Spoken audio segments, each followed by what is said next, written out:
So the Packers versus Cowboys game ends in a tie, 40-40. I do not think ties should be a thing. I think that someone should end up winning a game like this because at the end, you're just sitting there like, what, really? We're sitting here with a tie. It's better than the other potential outcome, which almost took place with Jordan Love. I don't know what he was thinking in that final moment right before he snaps the ball. The time's ticking down, and I'm thinking to myself, is Jordan Love like not realizing that the time's ticking down, and if this continues at this rate, there's not going to be any time left for the Packers to kick a field goal to tie this game? Thankfully, there was 1 second left on the clock, because if that play had taken 1 second longer, we would be sitting here with the Packers losing this game 37-40. So a tie is better than a loss, but still you would have liked to see the Packers come away with this. I mean, so many things happen in this game. This is a game that almost felt like two games. It felt like two games in one, just the length of this game, the fact that it lasted all of overtime, basically a whole other quarter. And I think my biggest takeaway from this game is that the Packers defense, I mean, it was very problematic tonight. It was very problematic. They were a defense that had been very, very good. They had been the best defense in the NFL the first 3 games of the season. They had shut down the Lions, the Commanders, the Cleveland Browns, and they come in here to Dallas, and they look totally opposite from what we saw the first few weeks of this season, which is concerning because this is supposed to be a very, very good defense, which they had been the first 3 weeks. And then they come in against Dak Prescott here, and Dak Prescott has an incredible day, nearly perfect, 31 of 40, 319 yards, 3 touchdowns, 0 picks, a 124.9 pass rating. And so for the first few weeks, the Packers consistently were getting pressure on the quarterback, consistently getting sacks. And if we look at this game, the Packers came away in the end with 1 sack. They have here on ESPN Micah Parsons with 1 sack. And also Micah Parsons had that, now looking back, the fact the Packers only got 3 on that final drive, that tackle that Parsons made on Dak Prescott at the end there, right before the Packers got the ball in overtime, I mean, that sort of saved the Packers game here because the announcers had mentioned it, that it looked like Dak was going to score. So Micah Parsons, because of his speed, he tracks Dak Prescott down on the other side and slows him down there. Thankfully, the Packers were able to move the ball on the field, get back in field goal range. But it is concerning to see just how bad this Packers defense looked, because if you had not seen the first 3 weeks of the output from this Packers defense, if you had not seen the consistent amount of pressure, the dominance that we saw the first 3 weeks, and then you will only watch this game, you'd think this was a average to below average defense. Now, that's not, to take anything away from the Cowboys. They're a very good offense as well. But this unit today for the Packers defense just didn't really play well. They weren't getting that much pressure on the quarterback. They were here or there, but not as consistently as they had the first few weeks.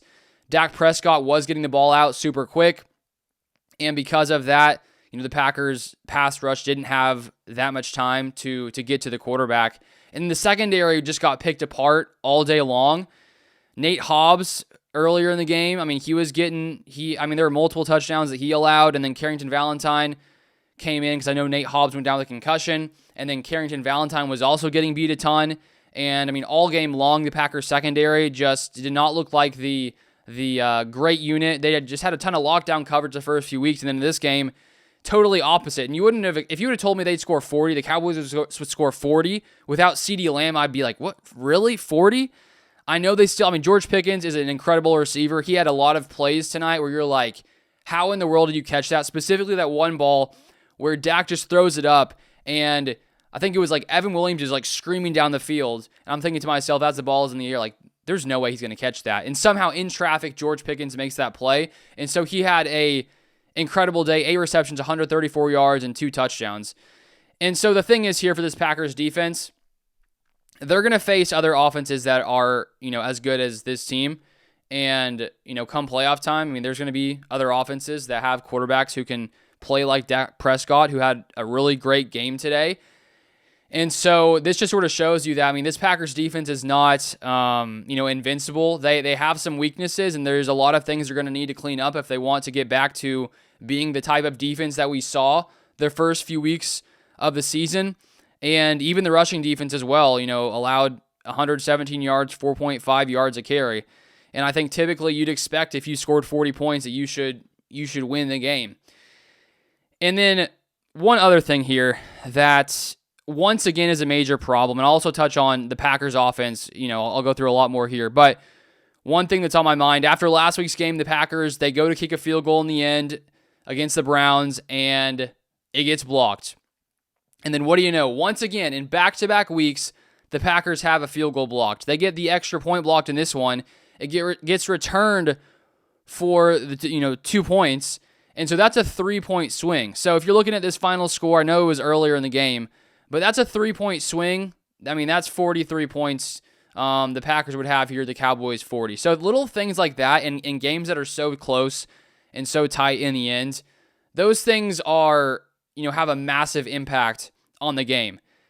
And so it's not a good look for, the Packers special teams unit. It's not a good look for Rich Bisaccia, the Packers special teams coordinator, because I think that, sometimes, you don't ever want to see a field goal blocked.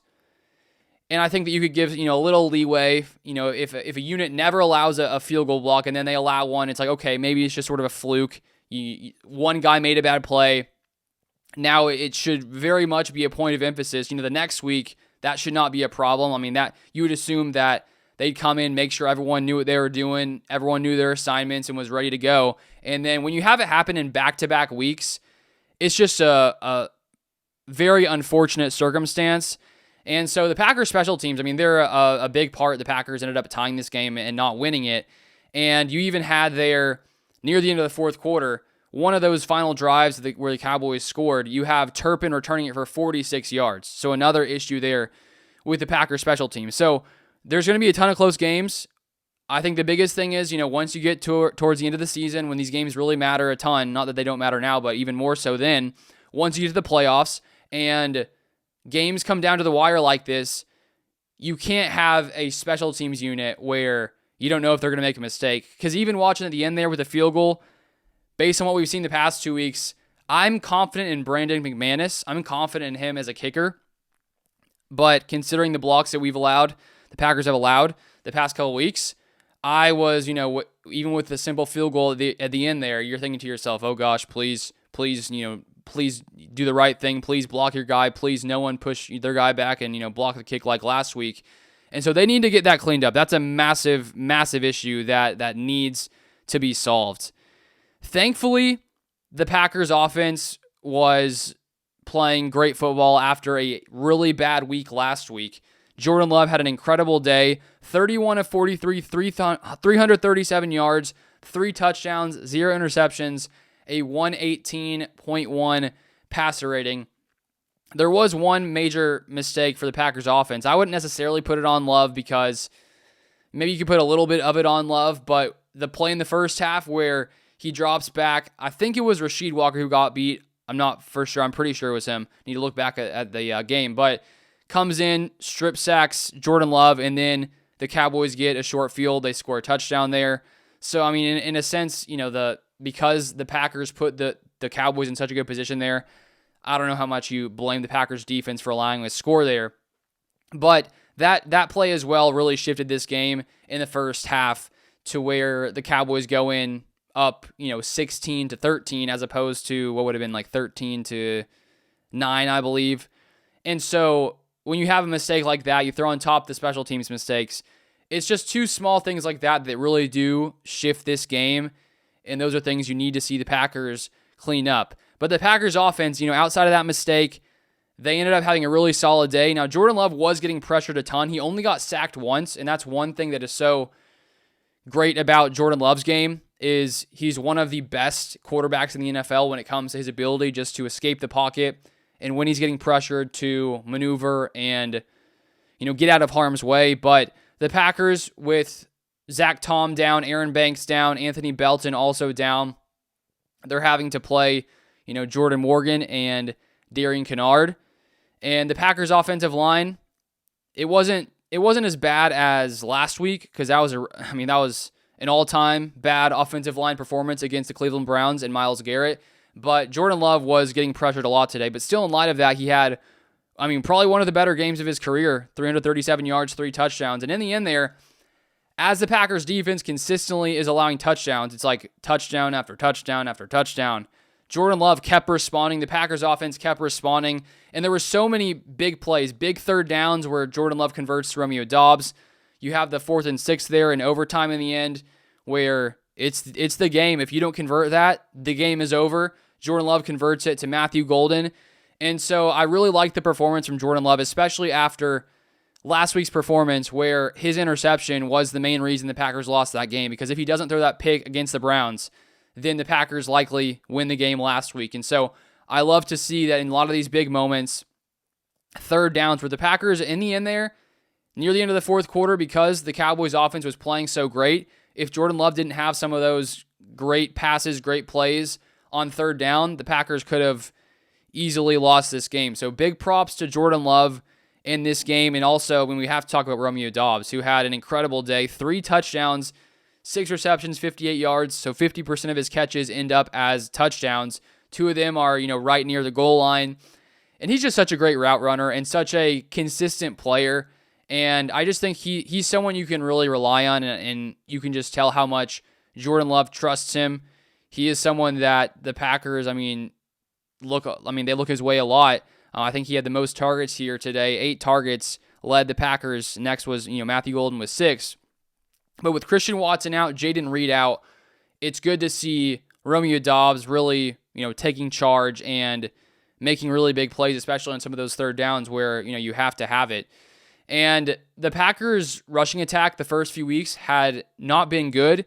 And that's one thing where last year the Packers' rushing attack was so good. It was one of the better units in the NFL. And then the first few weeks couldn't get the running game going. A lot of it had to do with the Packers' run blocking just not being up to par. They had been 28th in run block win rate the first 3 weeks of the season, according to ESPN, which was not good. Today they did finish with 164 yards rushing at 4.7 yards per carry. Josh Jacobs had 22 carries, 86 yards, 2 touchdowns. So a big day for Josh Jacobs. And also Emmanuel Wilson, especially near the end there, Emmanuel Wilson had a lot of very, very big runs. And it's great that when Josh Jacobs isn't in the game, you're not really... I honestly think that Emmanuel Wilson, I'd said this earlier in the offseason, or the maybe training camp, that I really thought that if Josh Jacobs weren't on the Packers, I think that Emmanuel Wilson would easily run for 1,000 yards. He's that talented of a running back. He just doesn't get a ton of carries. But he averaged 5.5 yards per carry today on only 8 carries. Very effective. And some of his runs there in the end were the reason the Packers were able to get into field goal range. So he had a very, very good game there. But again, it's unfortunate that this ends in a tie, because I feel like in the end, the back and forth in this one, it was a very entertaining game. And, if you're not a Packers or Cowboys fan, I feel like, you enjoyed it with less of the, adrenaline running through your body at the end there, because, 4th and 6, I'm like, oh my gosh, what's going on here? Please, please, please convert. You start to, feel that as you're watching the game. And I would have liked to see someone win. I would obviously prefer a tie to a loss for the Packers. But when you're sitting there, the field goal goes in, you're sitting there like, really? We're ending this in a tie? Like, it feels like someone needs to win that game, and that's why I feel like ties shouldn't be a thing. I think you just play until someone wins. I prefer that in my mind, but that's, a topic for another day. But now the Packers sitting at 2-1-1, and they have a ton to clean up. Offensively, they're going to be fine. Once Zach Tom is back, Aaron Banks is back, and the offensive line starts to they get used to playing with each other, playing together as a unit, then I think that we should see a better overall unit, better protection for Jordan Love. And the fact that even without Jaden Reed, Christian Watson, the Packers offense looked this good, that's good news. And the Cowboys defense came in as one of the worst units in the league. So I think that this is something I wanted to see from the Packers offense, but now the defense, on the other hand, that's a concern right now, because it was night and day from the first 3 weeks. And if the Packers, if they want to, continue to sort of be seen as a top tier unit, an elite unit, they need to respond to the next few weeks. And I think they should be able to. The Bengals are the next team after the bye. But it's a concerning performance against the Dallas Cowboys. And I mean, it would be worse if the Browns had done something like this to the Packers. And the Cowboys have a very good offense, but it's just something the Packers need. I mean, there's a lot to fix here defensively. I'll be out with more Packers content this week, so feel free to subscribe for more Packers content. I appreciate you guys watching as always, and I'll see you guys next time.